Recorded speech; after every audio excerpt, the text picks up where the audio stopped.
बिस्मिल्लाहिर्रहमानिर्रहीम। अस्सलामुअलैकुम। आज की कहानी मेरी आपकी पसंदीदा कहानी होगी, क्योंकि आज की कहानी है पुराने वक्त और नए वक्त के दौर में मवाज़ने की कहानी। यादों के सहन में एक पुराने गांव की शाम है। आसमान पर ढलता सूरज, खेतों से लौटते किसान और सहन में रखी चारपाई पर एक बुजुर्ग बैठे हैं।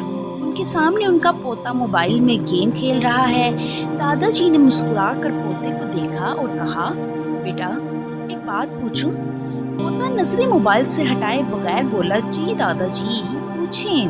दादाजी ने आह भरी, तुम जानते हो हमारे वक्त और आज के वक्त में क्या फर्क है? पोते ने हंसते हुए कहा, दादाजी फर्क तो यही है कि आपके पास मोबाइल नहीं थे और हमारे पास मोबाइल हैं। तो दादाजी की आंखों में पुरानी यादों की रोशनी जगमगाई और यूं एक दास्तान का आगाज हुआ।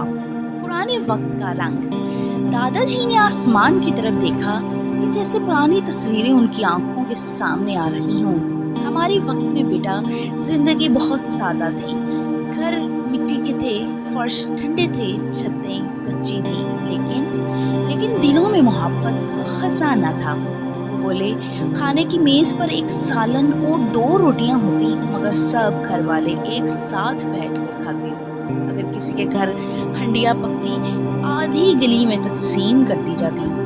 अगर कोई शादी होती तो पूरा गांव मिलकर खुशियां मनाता। कोई गरीब और अमीर नहीं होता। गम का वक्त आता तो सब एक दूसरे का सहारा बनते। दादाजी की आंखों से आंसू निकल आए। बेटा उस वक्त लोग गरीब थे, मगर दिल बहुत ही अमीर थे। बचपन की दुनिया।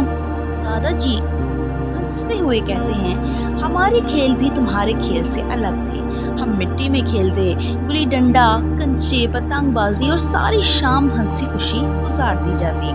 उन्होंने हाथ से मोबाइल की तरफ इशारा करते हुए कहा, आज के बच्चे खेल के मैदान छोड़कर उस छोटी सी स्क्रीन के कैदी बन गए हैं। तुम्हें पता है बेटा, जमीन पर दौड़ने से जो खुशी मिलती है किसी गेम में नहीं। रिश्तों की मोहब्बत में दादाजी ने पोते को गौर से देखा। हमारे वक्त में बेटा वालिदैन की इज्जत सबसे बड़ी दौलत थी। हम अपने माँ बाप की खिदमत को जन्नत समझते थे। आज के दौर में लोग अपने वालिदैन को बुढ़ापे के घरों में छोड़ आते हैं। ये बहुत दुख की बात है।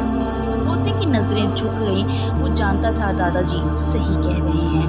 नए दौर की हकीकत।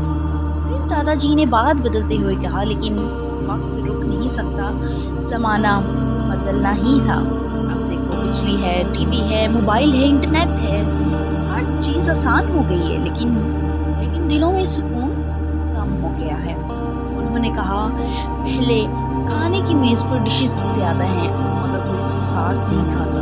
और उससे पहले एक दूसरे की खैरियत मालूम करने के लिए घर जाया जाता था। अब सिर्फ एक मैसेज की जिम्मेदारी पूरी कर दी जाती है। पहले खुशी और गम बांटने के लिए लोग एक दूसरे को गले लगाते थे। अब हर कोई अपने ही कामों में मसरूफ है। पहले वालिदैन के कदमों में जन्नत तलाश की जाती थी।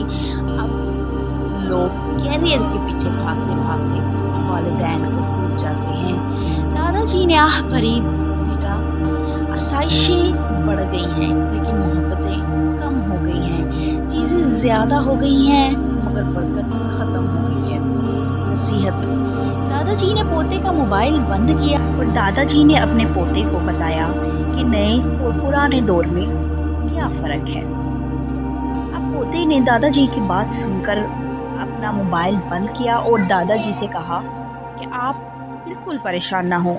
मैं अपनी पुरानी रवायात को हरगिज़ नहीं भूलूंगा और अपनी पुरानी रवायात को बरकरार रखूंगा, क्योंकि अगर हमारे इस दौर में जितनी भी आसाइशें हमें मिल जाए, मुयस्सर हो जाए, लेकिन मैं आपकी, अपने माँ बाप की, रिश्तेदारों की तमाम हकूक़ ज़रूर पूरा करूँगा।